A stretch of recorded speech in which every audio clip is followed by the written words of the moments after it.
Ladies and gentlemen, welcome to the Price Check Sports Podcast brought to you by the In the Zone Network, where we go city to city, state to state, worldwide. In the world of the NBA, it is play-in time. We are now down to just one remaining play-in game on each side of the conference brackets here, and we have playoff series that we have to preview as well for this weekend. So, got to jump right in, man. Starting in the Western Conference, coming off of those games a couple nights ago, we had the Los Angeles Lakers taking care of business against the New Orleans Pelicans, winning the 7th seed and setting themselves up for a rematch of last year's Western Conference Finals with the Denver Nuggets. They'll be going to Denver to play Game 1 on Saturday night. Now, for that game itself, Lakers were, a little bit slow out the gates. Pelicans got out to about a 10-point lead there in the first quarter. Lakers took complete control of that going into the end of the first half and also beginning of the second half. And then you had New Orleans showing some heart, showing some fight, brought it all the way back, tied that game, I believe, 4 times within the last 4 minutes until, of course, we saw Zion Williamson, who was having a hell of a game, man. Like, the Zion that we thought we were going to get when he was drafted out of Duke, we were getting every bit of that up until those last couple minutes on Tuesday night. He unfortunately leaves the game with a hamstring injury we now know will keep him out of that 8 seed game on Friday. And the Lakers, of course, got a tough matchup ahead, but a lot of people were asking whether they should tank the game, should they just try to go against whoever wins that 9-10 game and try to play Oklahoma City. I said this on Twitter before, I'll say it again. Basketball guys don't like that type of karma, man. I'm telling you, you duck smoke, there's usually bad karma on the back end of it. And I'm glad the Lakers seized the moment, took advantage, and won that game and went ahead, clinched their spot, and also clinched themselves some rest. The part that was getting lost in all of that is they were going to have to play another game here on Friday and then have to play another game on Sunday against Oklahoma City or whoever, if they even won that second play-in game. So a lot of risk baked into that. They took care of business. We don't even have to worry about that route. We'll preview their series against the Nuggets here a little bit later in the show. Now, on the other end of that, in the Western Conference, you had the Sacramento Kings looking like they were ready to end the dynasty, end the run of the Golden State Warriors. They win that game by 20-plus points at home against the Golden State Warriors. Pretty much a no-show from Steph. Klay Thompson, 0 points, 0 for 8 from the field. It felt like not only were the Warriors done in terms of their ability to compete for championships, you got to start questioning what that roster is going to look like going into next season. So, for me, I think they're probably going to keep Draymond. They're probably going to bring back Klay at a reduced salary amount. I just don't think it's going to result in very much any much more success than they've had here the last couple seasons. Now, can they maybe make another playoff run, make it to the second round, maybe even Western Conference Finals here before it's all said and done with that crew? Maybe so, but we just typically don't see this with teams who have had these types of runs in the past. Even looking at like San Antonio with Tim Duncan, they got that championship in 2014 and hadn't won one before that since 2007. I think the Warriors have already kind of had their like Cinderella run, right? 2022, the Warriors win that championship against the Celtics 7 years after their initial first championship against the Cavaliers. So I think there's a lot of time that has elapsed, and with that time, you get guys that are starting to wear down with all these playoff runs they've been on, the injuries that you've seen guys like Steph and Klay go through, the antics with Draymond, how much of that are they willing to put up with moving forward? And then, of course, the two timelines thing of having young guys, having old guys, it never really meshed for them. So interested to see what happens with the Warriors moving forward, but I do think it is the end of their era and their run here in the NBA. So fast forward now to yesterday's Eastern Conference play-in games. You had Philadelphia clinching the 7th seed in their win over the Miami Heat. They will now move on to a matchup against the New York Knicks this weekend in the first round. A matchup I think is going to be, some kind of old school basketball, right? It's going to be low scoring. It's going to be, just kind of walk the pace down. We're just grinding out wins game in and game out. The series, again, we'll get to preview here a little bit later in the show. We'll preview all of the actual playoff matchups that are set in stone. But Philly getting that win last night. Now, of course, they get the win, but the biggest news coming out of that game is Jimmy Butler hurting his MCL. Looks like an injury that they say is going to keep him out at least a couple weeks. But they got an 8 seed game to go play on Friday. Not sure. Well, it's already been announced that he's not going to play in that game. I'm not sure what they're supposed to do without Jimmy in that game. We'll get to it here in a second as far as who they'll be facing. But I don't like what I've seen from the Heat this year. I don't. I really don't. Typically, I'm somebody who is never going to bet against Miami. They're always in the mix. They're always on the hunt.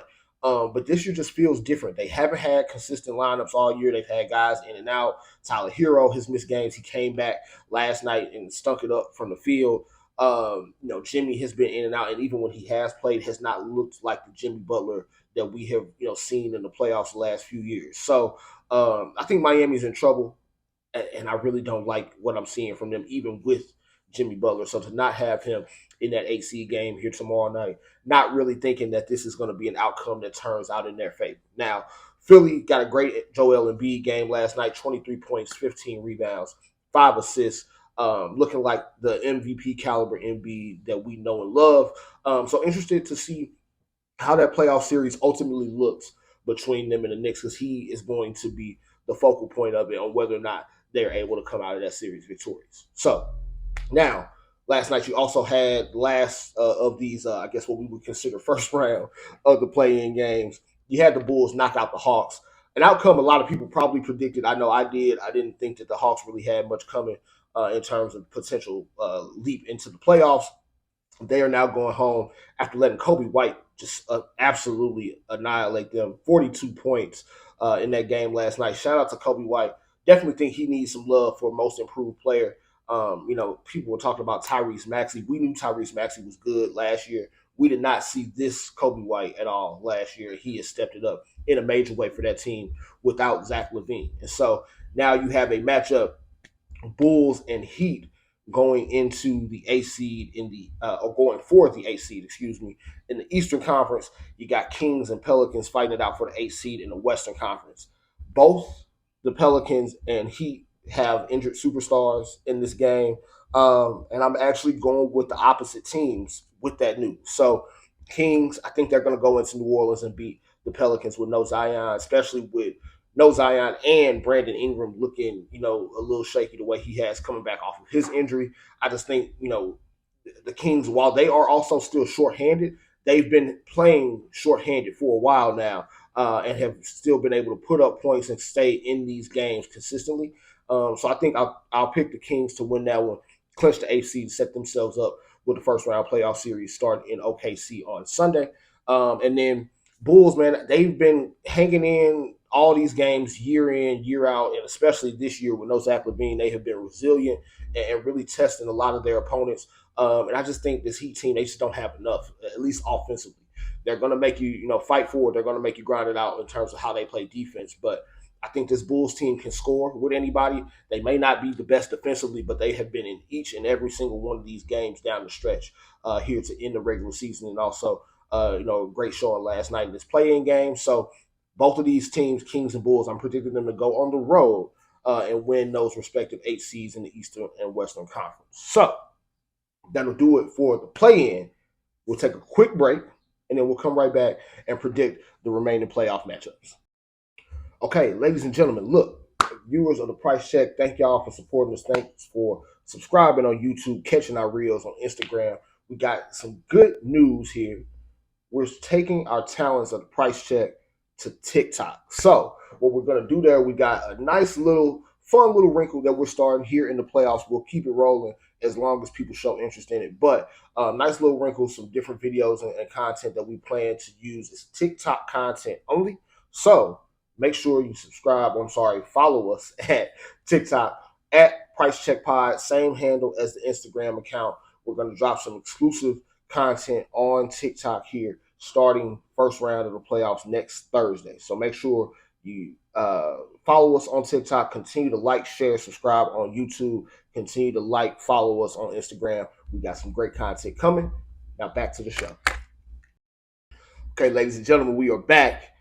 Got to preview the playoff matchups that we have set in stone so far. So, Of course, both conferences still waiting on the 8 seeds to present themselves, but we have 2-7, 3-6, and 4-5 matchups ready to go in each conference. So we're just going to give quick predictions on each of those matchups before we end the show. So, starting in the East, we'll switch it up this time. We start in the West to talk about play-in results. We'll start in the East for the playoff matchups, and one that we were kind of teasing at here.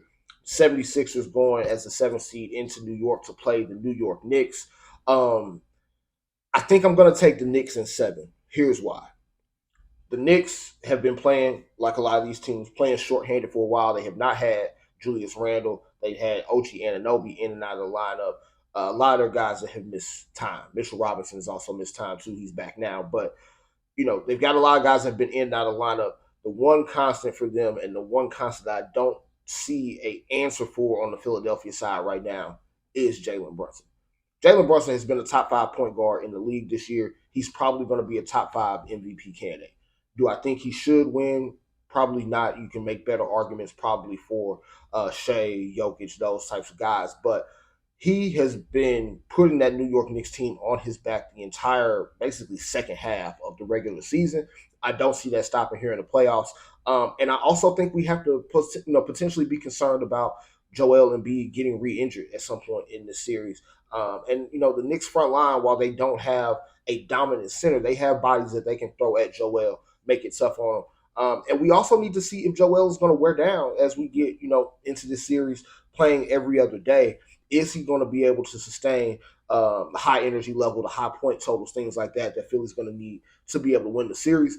Personally, I'm not banking on it, but I do think this can be a long series if Joel Embiid is showing up. But I think the Knicks having the benefit of home court will ultimately be what it comes down to, and especially if you get a Game 7 in the Garden, that arena is going to have the top blowing off of it if the Knicks are ahead at any point in that game or making big plays to take leads, things like that. So give me the Knicks, give it to me in 7 games.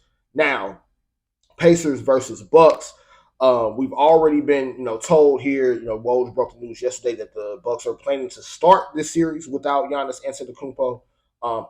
I personally think he's probably not going to play at all in this series. With that said, I'm taking the Pacers in 6, man. This Pacers team has beaten the Bucks 4 times out of 5 this season, including the in-season tournament. Up and down offense has been crazy for the Pacers this year. Has been very tough for the Bucks to stop. And quiet as it's kept, Damian Lillard has not looked like himself much of the second half of the season, even though he looked great in the All-Star game, winning All-Star MVP, things like that. Second half just hasn't translated the way we probably thought coming out of All-Star weekend. And I think that with this Bucks team, man, not having Giannis, he's your defensive anchor. He's your go-to guy on offense in terms of being able to get clutch buckets, things like that when Dame doesn't have it. You don't have that safety net. Indiana can definitely take advantage. And then you think about they just go in and get one of these first 2 games on the road, being able to have that home court buzzing for them at home in Bankers Life Fieldhouse. It's going to be tough, man. I think you also have to take into account Pacers won 4 out of 5 in the season series with Milwaukee, and none of those games came after the Pascal Siakam trade. So not only have you beaten this team, you have not had to play them since acquiring a second star.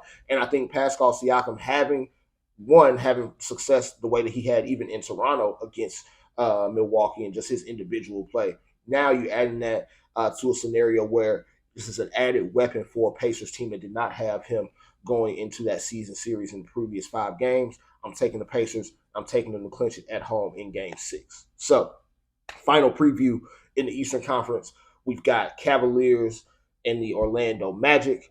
Give me the Magic. Give me the Magic in 6 also. I don't like anything I've seen really from the Cavs. I think the only thing that might make this series a little bit longer for them is the fact that they've just been there a couple times more than the Magic have. But love everything I've seen out of Paolo Banchero. Love how this Orlando Magic team plays defense. And I think that's going to be the differentiating factor when it's all said and done. So give me the Magic. Give it to me in 6 again. I think they'll be able to clinch this one on their home court as well. And shout out to Jamal Mosley, man. I think a stealth candidate for Coach of the Year. He may not get it, but I definitely think he deserves some consideration given the team that he started with last year and how he's been able to catapult them not only into a playoff team, but a solid playoff team here in the Eastern Conference this year. So give me the Magic in six to close out the Eastern Conference previews. Now, Western Conference. Things are going to be a bloodbath in the West. You've got the Nuggets and Lakers again. We mentioned it. Western Conference Finals rematch from last year. Lakers getting to start this one with a little bit of rest prior to the series. Y'all know me. I'm a homer, Lakers fan all day long. I want the Lakers to win, of course. Lakers in six all day. I don't care who we play. That's going to be the prediction default, right?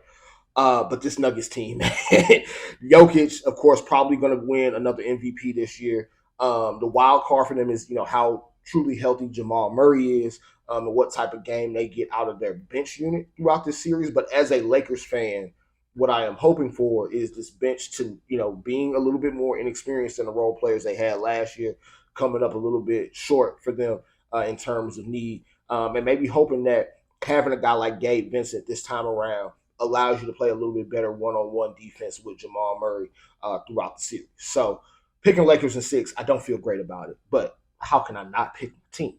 Come on now. Come on. Y'all know better. So the more serious predictions, we've got Timberwolves and Suns in the 3-6 matchup. The Suns team has beaten Timberwolves 3 out of 4 times this season, I believe, in season series.